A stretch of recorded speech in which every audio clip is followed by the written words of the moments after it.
Queridos amados de Deus, no livro de Romanos, capítulo de número 6, versículo de número 15 ao 23, Paulo apresenta o pecado e a obediência a Deus como dois tipos de patrão. Em Romanos, capítulo 6, versículo 16, é uma pessoa se tornar escrava ou serva de um destes patrões por meio da irrestrita obediência a um deles. O pecado se pega com a morte, quanto que a obediência se pega a Deus. Deus conduz a justiça. A morte é o salário do pecado, enquanto que a vida é o dom de Deus por Jesus Cristo. Por isso o cristão deve dizer não ao pecado. Caso contrário, a obediência ao pecado o fará servo dele. Éramos escravos do pecado, mas pela nossa união com Cristo, morreremos para a vida velha. O nosso antigo patrão, o pecado, já não pode exigir nada de nós. Notem que no versículo 17, que o tipo de obediência que produz justiça e obediência à fé é a obediência à fé e à doutrina segundo o Evangelho. O crente deve continuar morto para o pecado e entregar-se completamente à sua vida como servo de Deus. O cristão prossegue de uma posição justa para uma vida justa. Livro de Romanos, capítulo 6, versículo 17. Este é o princípio que Paulo apresenta em defesa do Evangelho, tanto na Epístola aos Romanos como na Epístola aos Gálatas, que se querem uma vida reta e justa, devemos começar por uma posição justa para com Deus. Existem duas tentações a evitar. Entre os cristãos existem duas classes de tentações.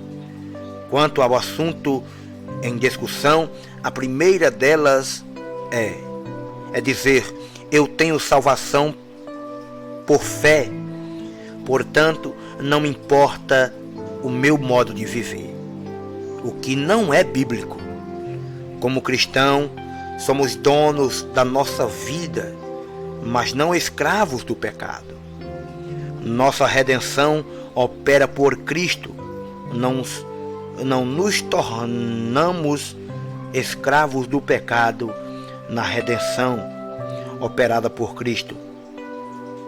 Automaticamente, se obedecerdes a Deus como se fôssemos robôs, atendendo comandos, Deus não nos faz servi-los porque queremos a Deus e porque nós escolhemos servir a Deus de vontade própria.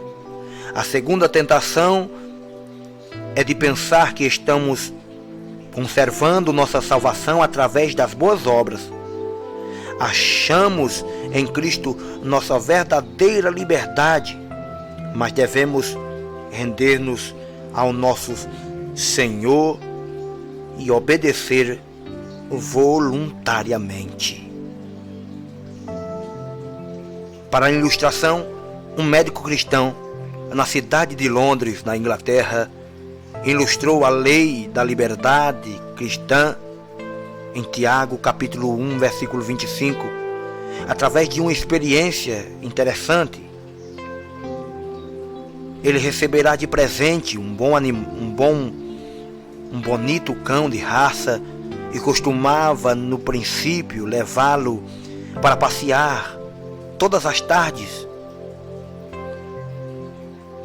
Preso a uma corrente, Ele continuou fazendo isto por várias semanas, até que o cão se acostumou com ele, deixando de prendê-lo na corrente para acompanhá-lo ao seu lado.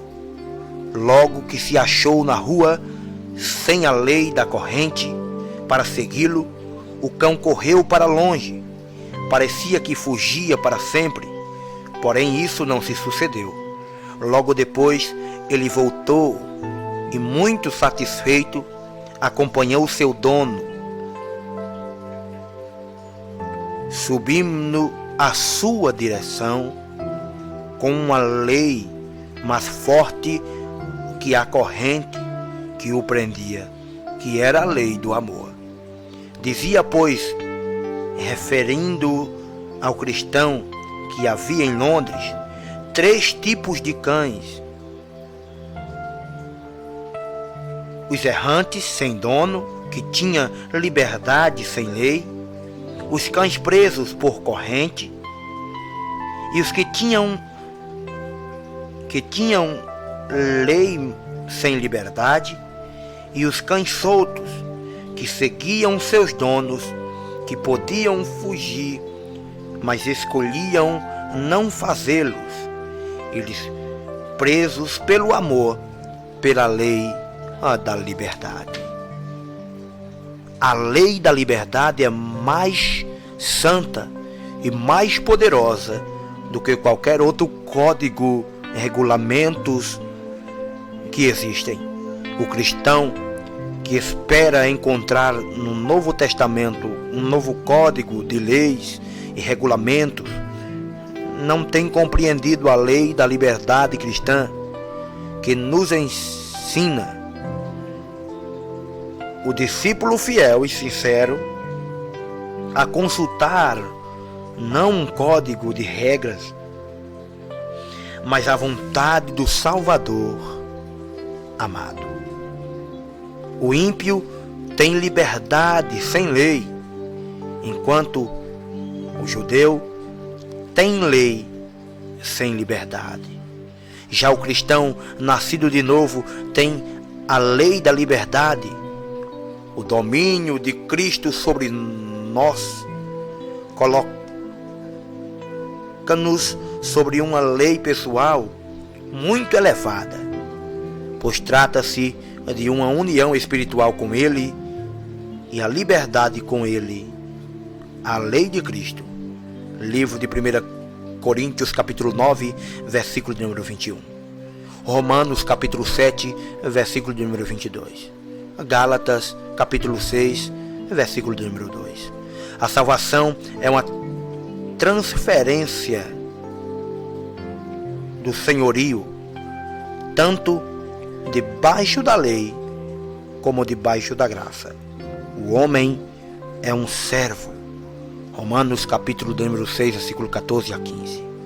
A diferença está na orientação de vida para o pecado ou para Deus. A salvação significa uma mudança de gerência a partir do quanto nos tornamos servos da justiça. Romanos capítulo de número 6, versículo de número 18. A liberdade de Deus por meio da graça. Paulo faz essa explanação dizendo que outrora estávamos como escravos, perdidos, aprofundados no pecado, mas por meio da graça Ele foi nos dado o direito, foi nos dado a honra de podermos recomeçar uma nova vida com Cristo e termos a nossa vida transformada por intermédio dele. A tua vida está sendo transformada por intermédio de Deus. Tua casa, tua família está sendo transformada por intermédio de Deus. No momento certo, na hora certa, a transformação vai sair de dentro para fora e você vai notar que a tua vida foi transformada por Ele. nome de Jesus.